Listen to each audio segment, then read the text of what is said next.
Nintendo has a lot of relatively successful, beloved IP, like way more than I'm sure many of you can name off the top of your head. As a matter of fact, go ahead, as a fun challenge in the comments, write down 3 Nintendo franchises that no other comment has named before you. And just so we're clear, off the top of your head doesn't mean opening Super Smash Bros. Ultimate and looking through the roster, spirits, or clicking to a new tab and searching on Google. I really mean off the top of your head with your current knowledge. I'd bet money that many of you wouldn't be able to name more than 10, and even fewer than that if we limited it to the characters that Nintendo hasn't used in, say, the last 10 years. And trust me, there's a bunch of them, but I wouldn't blame you. The way that Nintendo treats their IP, you would think that they forgot about most of them as well. Of course, not all of these or even any of these franchises are AAA level, but they could be using a lot more of them than they currently do, and at a higher level of quality than they typically would when reviving a franchise if they just took a little bit of notes from Marvel Studios. Let's talk about it.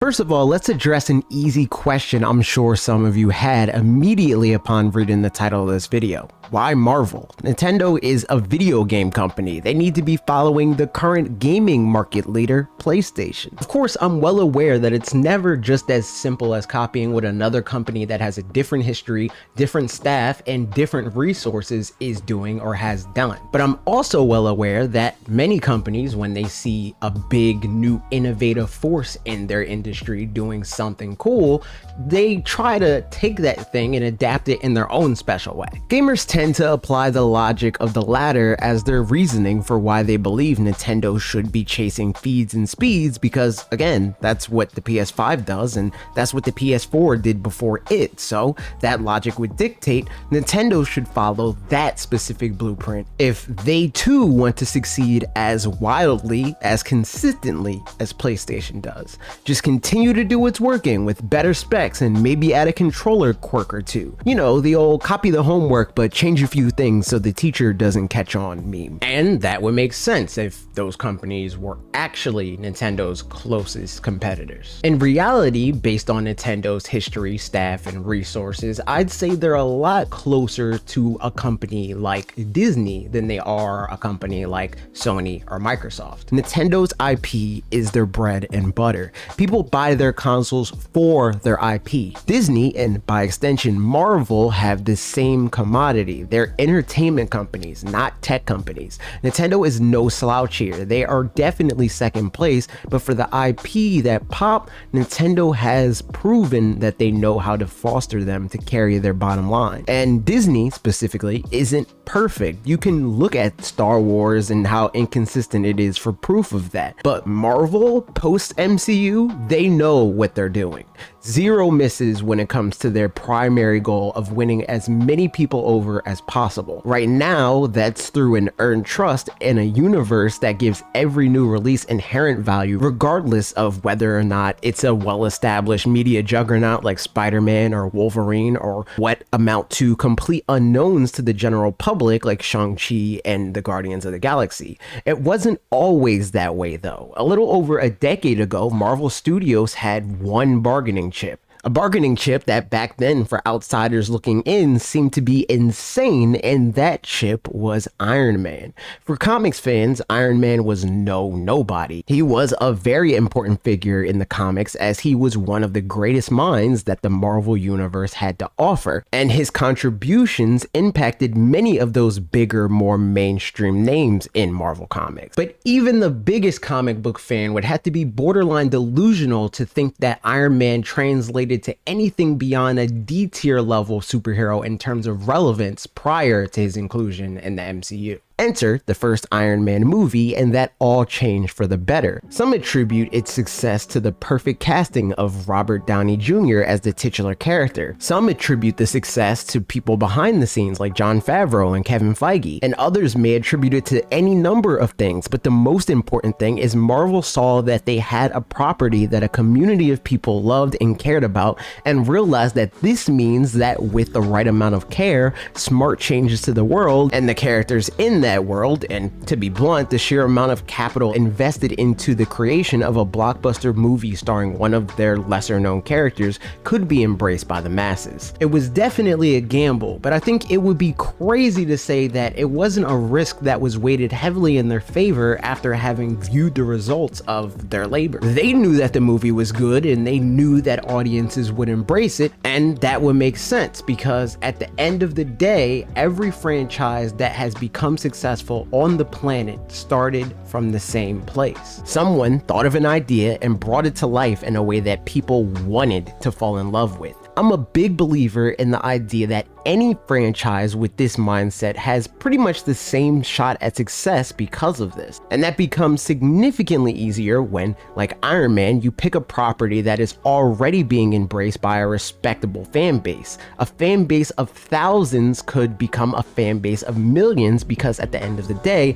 if there's a few thousand people that love a franchise, there's a way to win over millions with that same idea. And there's a lot of support and evidence for this, I'd say. The obvious difference here is that had Marvel been given the choice, they probably wouldn't have opted to take the risk that they did with Iron Man. If they could, I'm sure they would have preferred to kick off their universe with their biggest property, Spider-Man, or second biggest at the time, X-Men. But as we know, that wasn't a feasible option for them to do since they didn't own the film rights to either, and seeing as though their goal was to gain back their independence while saving the company from the brink of bankruptcy, making deals for use of those characters wasn't exactly likely. Nintendo, on the other hand, is very not in that situation. They own all of their IP, they have had the best-selling console in the market for years at this point, and that momentum is showing no signs of slowing down. They're entering into major new markets with their foray into theme parks by way of their Universal Studios partnership, as well as making their true introduction into film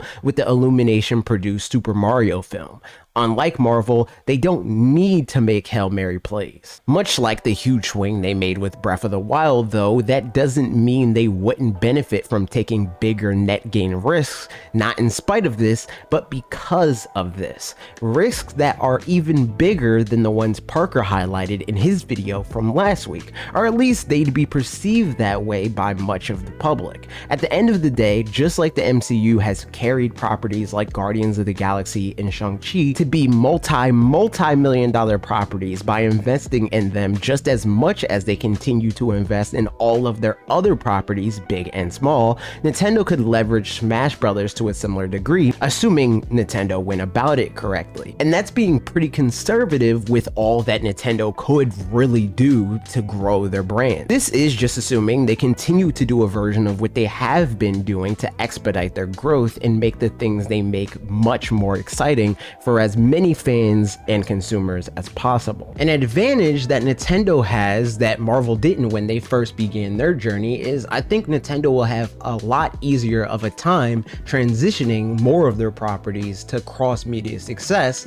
assuming they take the right steps to do so. They already have crossed into pop culture with many of their IP in their original form, whereas the properties that Marvel had at their disposal have still to this day failed to make that leap. This means the groundswell of an audience for whatever new thing they plan to do is already taken care of. That's free word of mouth from the door, which also means all they have to do is literally just make quality releases. It's actually that simple. The knowledge that millions, if not tens of millions of people will already be primed to check out whatever major thing they try to do with their franchises should be enough justification for them to spare no expense at making sure those things not only meet the expectations of those longtime fans, but also exceed them enough to make it easy for those fans to spread the word and convince friends and family that haven't already to check it out as well. Marvel used to be a distinctly nerd culture thing. Now though, because they took the steps necessary to make their properties appealing to as many people as possible on the playing field they prefer, it has transcended into popular culture. Imagine what Nintendo could do with properties like Star Fox if they took that approach, or even something like Punch-Out! Hell, Rob the Robot could be leveraged to make a movie that audiences love with the right idea behind it. Think about it, if complete unknown properties can net hundreds of millions of dollars at the box box office, what's stopping literally any Nintendo franchise from doing the same? And to bring it back to video games, think about the fervor behind games like Cyberpunk 2077 before it released. End result notwithstanding, Nintendo has just as much respect in the industry as any other developer, if not more. If Nintendo presented an ambitious game for any of their properties, people would pay attention. And assuming Nintendo sticks the landing with the creation of that game and it actually ends up to be great, creators and outlets of all shapes and sizes would evangelize for whatever it is. I say it's worth a shot. All Nintendo needs to do is identify a solid creative director or even group of varied but ultimately like-minded creative directors of sorts to helm the ship, because I think it's hard to deny that a huge part of Marvel's secret sauce is Kevin Feige. Obviously, the individual creators behind each Marvel release play their part, but none of that works at a scale of the MCU without a Kevin Feige keeping it all in order. Who would that person be for Nintendo? I can't say as well as I'm sure they could. Nintendo knows their talent better than me and anyone else. But off the top, based off of the people that I do know, maybe some combination of Koizumi and Miyamoto, maybe some promising new blood to balance the old class and current class, with some person or people from a new class to help drive the ship on a concerted effort to ensure all of the franchise's individual brands become as strong as they possibly can be. And these are just the beginnings of a lot of different ideas for a grander future for a company like Nintendo. A future that we fully intend to make a bunch of what if concept videos for. And luckily for you, the first of those videos that will be focused on a Nintendo property is already out today. So check out the video linked in the description or on the end card you're looking at right now to see Parker's video about how Shang-Chi could bring about a brand new lease on life for the Mother series. Also, if you haven't already, be sure to click the subscribe button and ring the bell to be notified when new videos like this come up every week. Okay, that's it for me. See you on Parker's video.